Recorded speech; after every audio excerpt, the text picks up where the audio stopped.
Eh bien, bonjour à tous, vous m'entendez bien? Super. C'est vraiment une joie, c'est vraiment un honneur et je suis vraiment heureux de vous retrouver ce matin.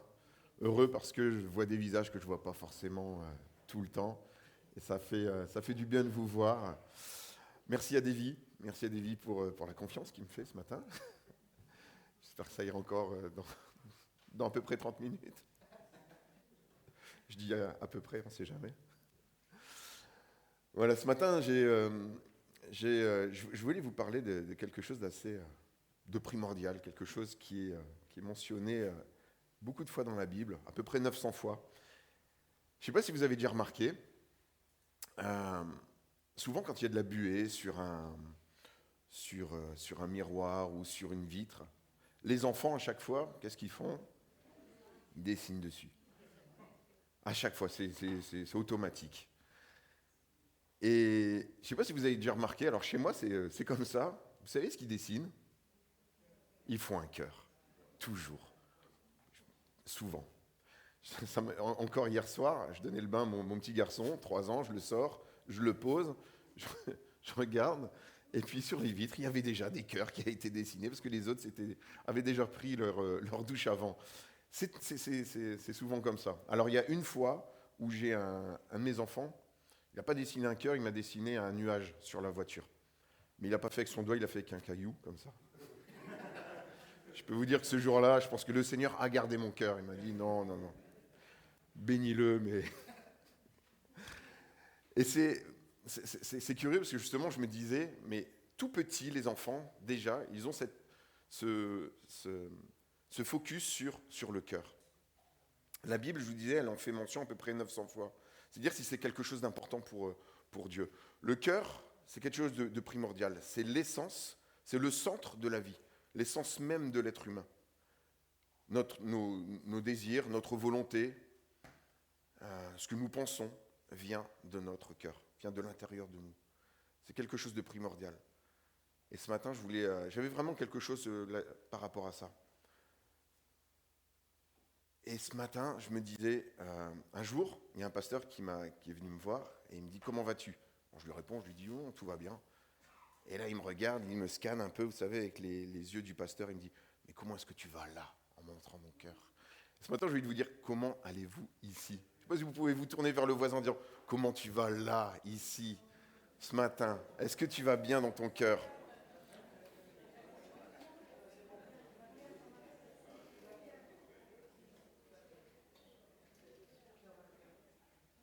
Dans 1 Samuel, au chapitre 16, le Seigneur demande à Samuel, le contexte est le suivant, le Seigneur demande à Samuel d'aller oindre, d'aller bénir un enfant, l'un des fils d'Isaïe qui va prendre la place de Saül en tant que roi d'Israël.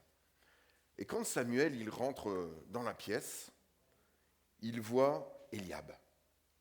Lorsque Samuel voit Eliab, qui est le fils aîné d'Isaïe, il se dit certainement, c'est celui qui se tient maintenant devant l'Éternel qu'il a choisi pour lui donner l'onction.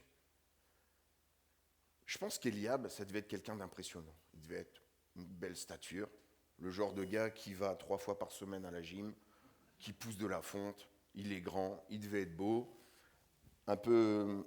Non, pas comme moi. Un peu comme Davy. Vraiment la personne qui impressionne. Mais au verset 7, l'Éternel lui dit, ne te laisse pas impressionner par son apparence physique et sa taille imposante, car ce n'est pas lui que j'ai choisi. Ne juge pas de la même manière que les hommes. L'homme ne voit que ce qui frappe les yeux, mais l'Éternel regarde au cœur. Le cœur est essentiel pour Dieu. Notre cœur est essentiel, est véritablement essentiel pour Dieu. Et heureusement.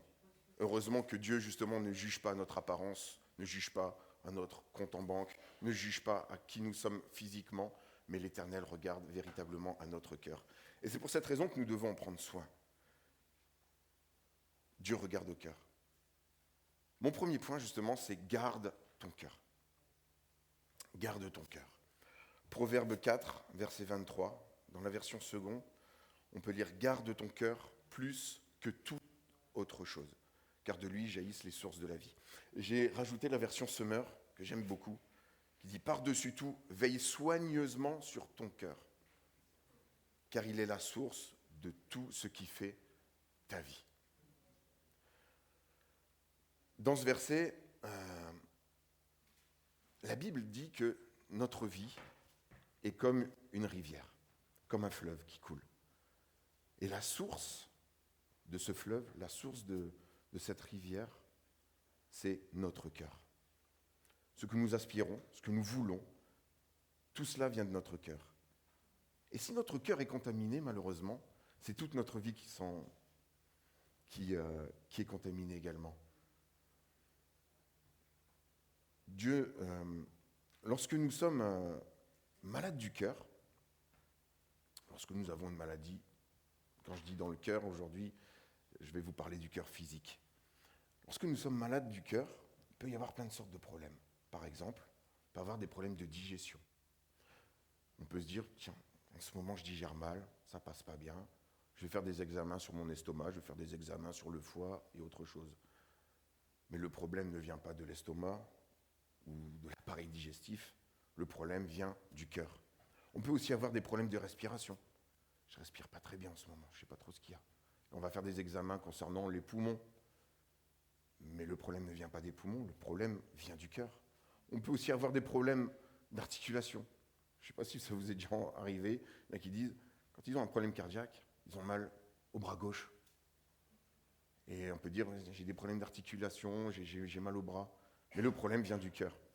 Le cœur peut être la source de plein de choses différentes. Peut-être vraiment la base de tout ce qui peut faire de notre vie.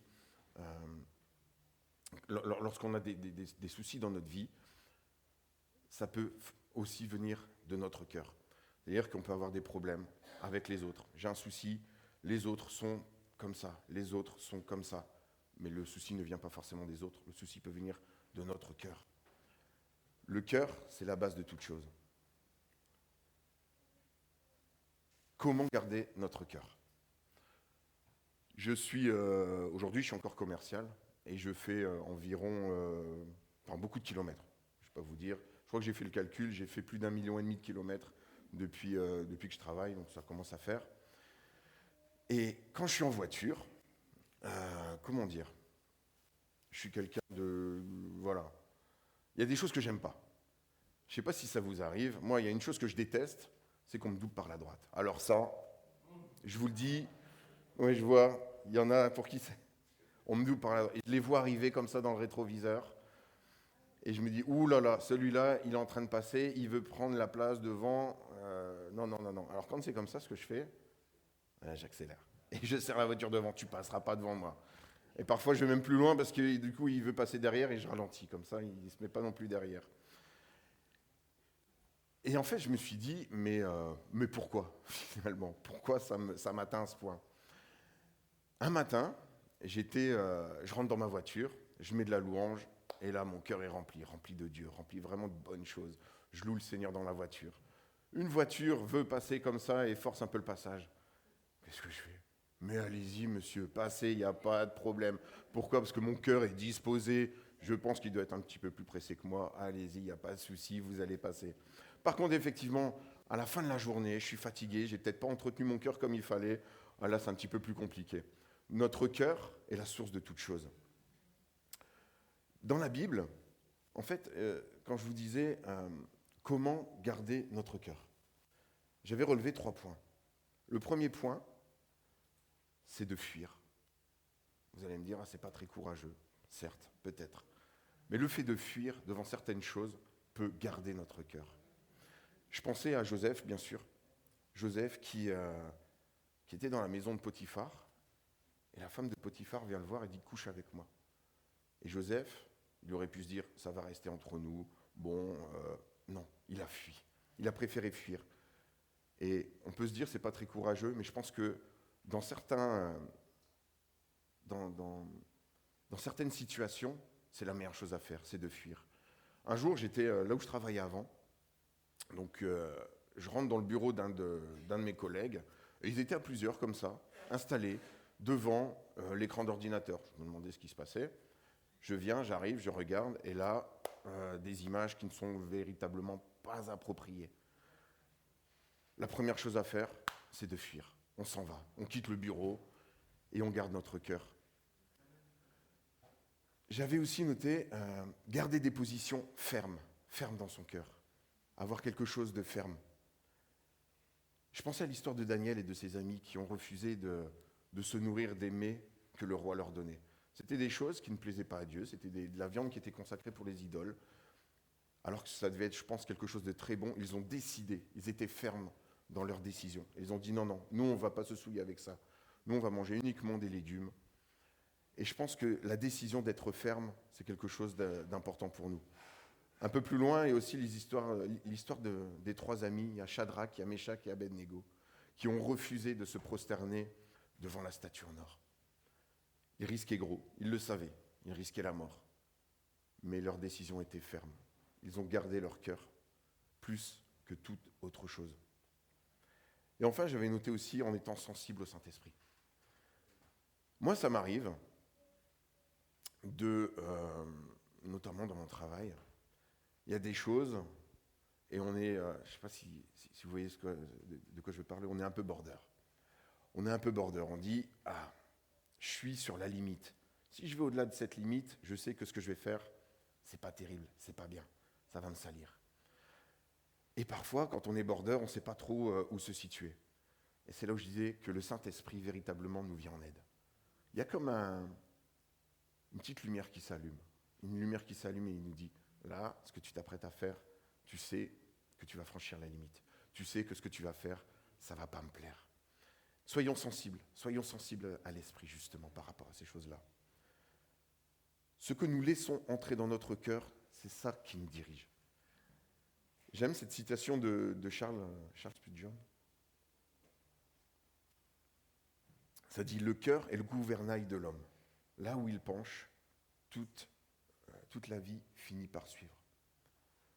Et j'avais en tête ce verset, je ne l'avais pas noté, c'est là où est ton trésor, là aussi sera ton cœur. C'est-à-dire que si notre trésor, il est dans les choses que nous possédons, eh bien c'est toute notre vie qui va être dirigée par ces choses-là. Si notre trésor, c'est notre compte en banque, je ne sais pas si ça vous est déjà arrivé, quand vous parlez à quelqu'un qui a de l'argent, eh bien, il va forcément vous parler de l'argent. Il va vous parler de la bourse, il va vous parler maison, il va vous parler crédit. C'est quelque chose qui, entre guillemets, a véritablement une racine dans son cœur. Alors, je ne suis pas contre l'argent, bien évidemment, on en a tous besoin, je suis le premier à le dire, mais que cela ne gouverne pas notre vie. Là où est notre trésor, là sera notre cœur. Si ton trésor, c'est ta voiture, tu vas forcément être attiré par toutes ces choses-là. Si ton trésor, c'est ta maison, tu vas faire tout ce qu'il faut pour ta maison. Notre trésor aujourd'hui, c'est notre Seigneur Jésus. C'est notre Dieu. Et que véritablement, ce soit lui qui prenne la première place dans notre vie. Garder notre cœur, c'est notre responsabilité. Ce n'est pas la responsabilité de quelqu'un d'autre. C'est comme ça que c'est noté. C'est garde ton cœur.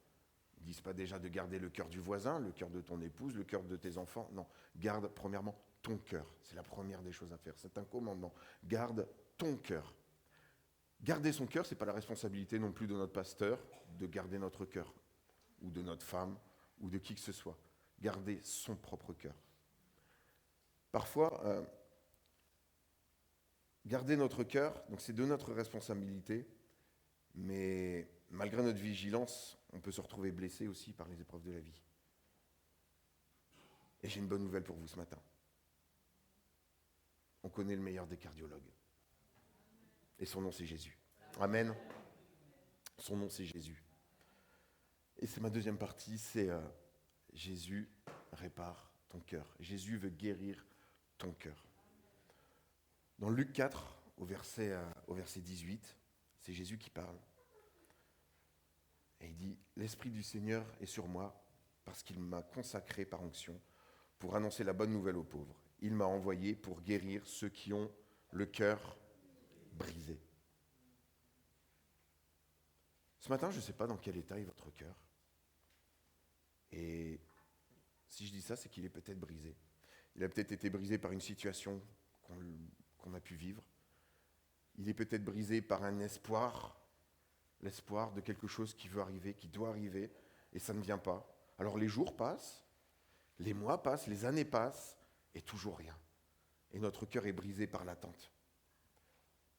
Ce matin, j'aimerais dire, mon frère, ma sœur, de ne pas écouter cette petite voix, la voix de l'ennemi de nos âmes, qui dit que Dieu ne se soucie pas de toi, que Dieu ne se soucie pas de ta situation.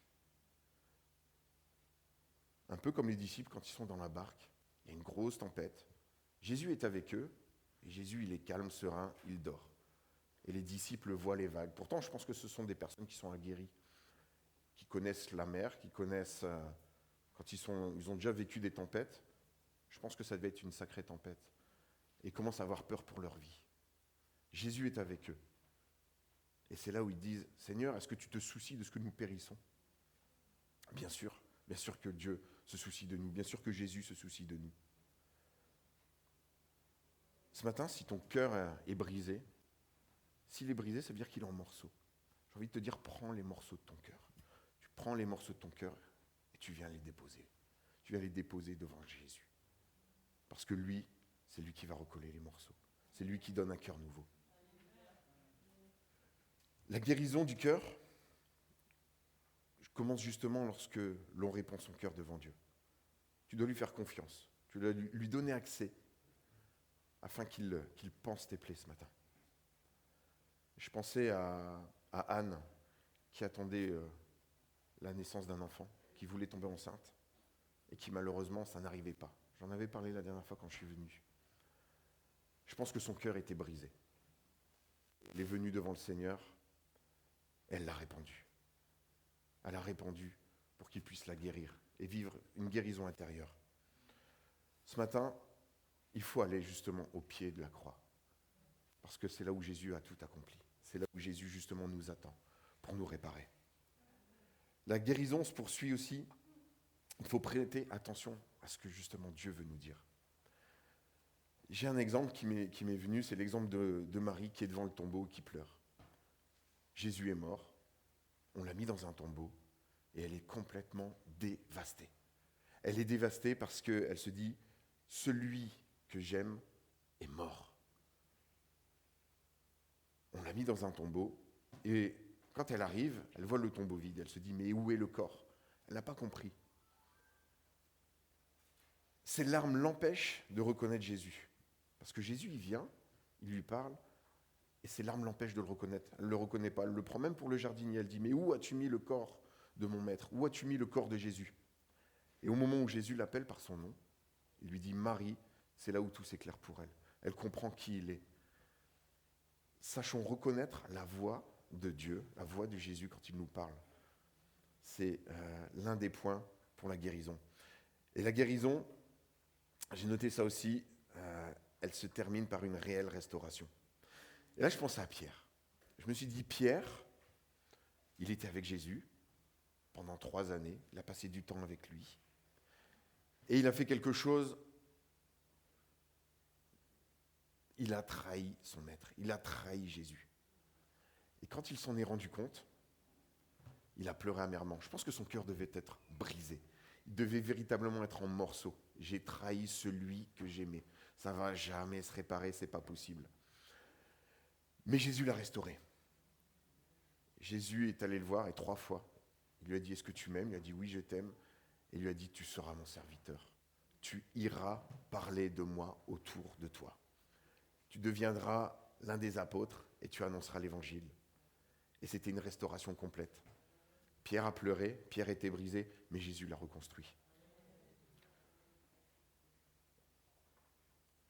Je pense que face aux épreuves, c'est un combat de chaque instant aussi de devoir garder notre cœur. Comme je vous le disais, c'est de notre responsabilité de garder notre cœur. Il ne faut pas le laisser s'endurcir. N'endurcissez pas votre cœur. Jésus a dit, je changerai le cœur de pierre en cœur de chair.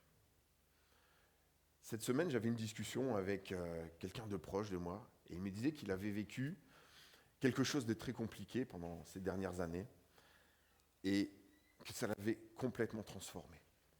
il était devenu extrêmement dur. Il dit, je ne comprends même plus, j'ai l'impression de ne plus aimer, je ne sais plus ce que c'est qu'aimer. Et je lui parlais et véritablement, son histoire me touchait. Et je lui dis, mais tu sais que justement, Jésus veut changer ton cœur. Tu as vécu quelque chose de compliqué, tu as vécu quelque chose de dur. Il avait véritablement vécu une déception. Et son cœur était en morceaux, et son cœur était devenu dur, imperméable. Il me dit, j'ai même l'impression que s'il arrivait quoi que ce soit à ma famille, à mes parents, j'aurais l'impression que ça ne me touche même pas. Et je lui disais que justement Jésus allait changer son cœur. Jésus pouvait changer son cœur, qu'il devait simplement le laisser réparer son cœur. Laisse Jésus prendre soin de toi ce matin. De penser tes blessures avec son amour.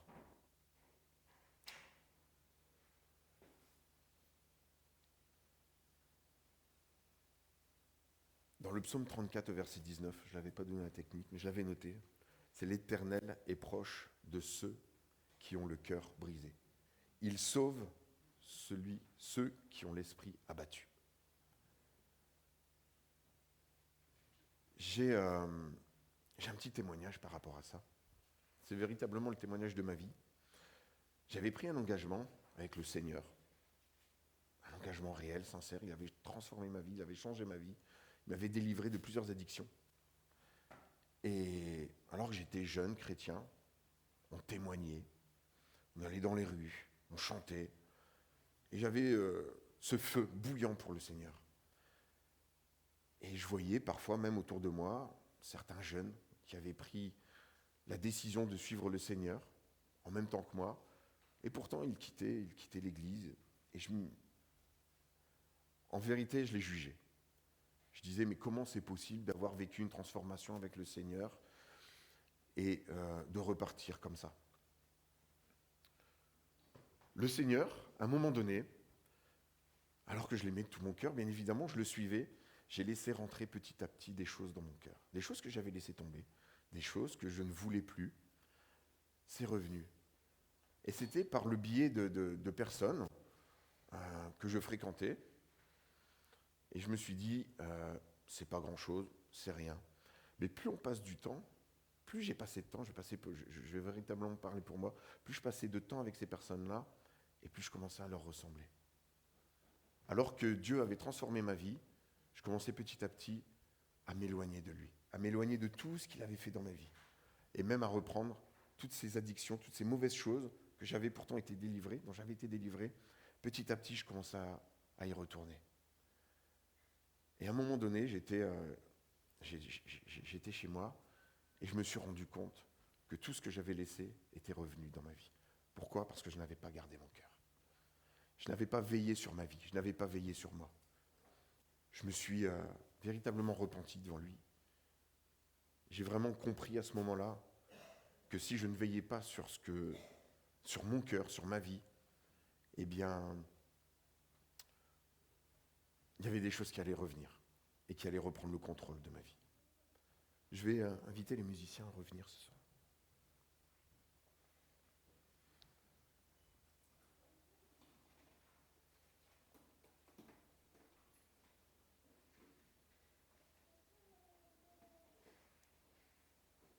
Ce matin, je sais qu'il y a des jeunes baptisés et des personnes qui ont donné leur vie au Seigneur et qui se sont fait baptiser il y a peu de temps. Et j'aimerais leur dire ce matin de garder leur cœur plus que toute autre chose. Quand on est jeune baptisé, parfois, effectivement, c'est ce que je vous disais, on se sent un peu comme un warrior, on se dit « Ah, il ne peut rien m'arriver à moi ». Mais si on ne veille pas sur notre cœur, si on ne veille pas sur ce que Dieu a mis dans nos vies, à un moment donné, ça peut un peu déraper. Je ne voudrais vraiment pas être l'oiseau de mauvais augure ce matin, bien au contraire. Ce que je veux, c'est vous encourager à veiller chacun sur votre vie. Jésus guérit les cœurs brisés. Si ce matin vous avez le cœur en morceaux, prenez les morceaux, ce que je vous disais tout à l'heure, prenez ces morceaux et allez les déposer aux pieds de Jésus, car lui guérit les cœurs brisés. Il n'y a que lui qui peut véritablement soigner votre vie, soigner votre cœur. Amen.